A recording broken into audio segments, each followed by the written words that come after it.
नमस्कार, आप देख रहे हैं लोकायुक्त न्यूज और मैं हूं आपके साथ ज्योति कनौजिया। आइए नजर डालते हैं खबर की ओर। के कविता ने राहुल को बताया चुनावी गांधी, कहा सनातन धर्म विवाद पर स्पष्ट करे रोक। भारत राष्ट्र समिति बीआरएस की सांसद के कविता ने क्रिसमस की सुबह कांग्रेस नेता राहुल गांधी पर निशाना साधा और पिछले महीने के विधानसभा चुनाव से पहले की बातों को याद किया।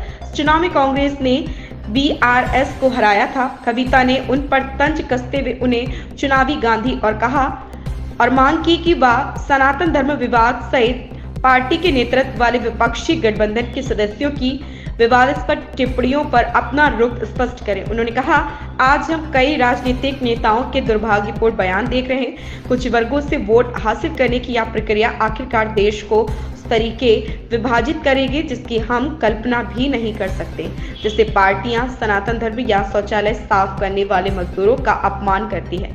यहाँ सनातन धर्म से उनका मतलब तमिलनाडु के मंत्री उदयनिधि स्टालिन की एक विवादित टिप्पणी को लेकर था और मजदूरों का अपमान द्रमुक नेता दयानिधि मारन की 2019 की एक वीडियो क्लिप के बारे में था, जिसमें वह उत्तर प्रदेश और बिहार के उन लोगों के बारे में अपमानजनक बात करते नजर आए थे जो उत्तर प्रदेश और बिहार से नौकरी के लिए दक्षिणी राज्य आते हैं। तमिलनाडु में कांग्रेस सत्तारूढ़ द्रमुक के साथ गठबंधन में है, दोनों इंडिया गठबंधन का हिस्सा है। उदयनिधि की टिप्पणी कि कर्नाटक के पूर्व मुख्यमंत्री बसवराज बोम्मई सहित भाजपा के नेताओं ने आलोचना की थी और उन्हें हिटलर व गंदी मानसिकता का व्यक्ति बताया था। बीआरएस प्रमुख और पूर्व मुख्यमंत्री के चंद्रशेखर राव की बेटी कविता ने कहा कि इन बयानों को हल्के में नहीं लिया जाना चाहिए। उन्होंने कहा, राहुल गांधी भारत जोड़ो की बात करते हैं। अगर उन्होंने शुरू से ही इन्हें गंभीरता से लिया होता, जब सनातन धर्म का अपमान किया गया था और पूरे भारत में करोड़ों लोगों को चोट पहुंचाई गई थी, तो शायद अन्य ने ऐसे बयान नहीं दिए होते। We are witnessing unfortunate statements from many political leaders in this country. All these leaders are in a process to gain certain votes from few section of people. They're making statement which will ultimately divide the country in ways which we cannot even imagine. For example, when parties talk about Sanatan Dharam, when parties talk about calling certain Hindi Patti states Gaumutra states, or when they talk about disrespecting the labor or not insulting the labor who work or clean toilets, etc., these statements should not be taken slightly.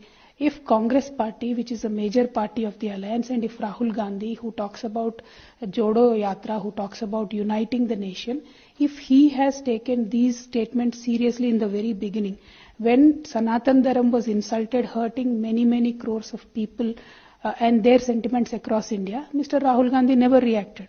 If he would have reacted then, so then they would not have made these statements. So a party which is a part of the major alliance is making statements, and the alliance head or Mr. Rahul Gandhi, who is heading the whole thing, is not saying anything. He is answerable to the people of this nation.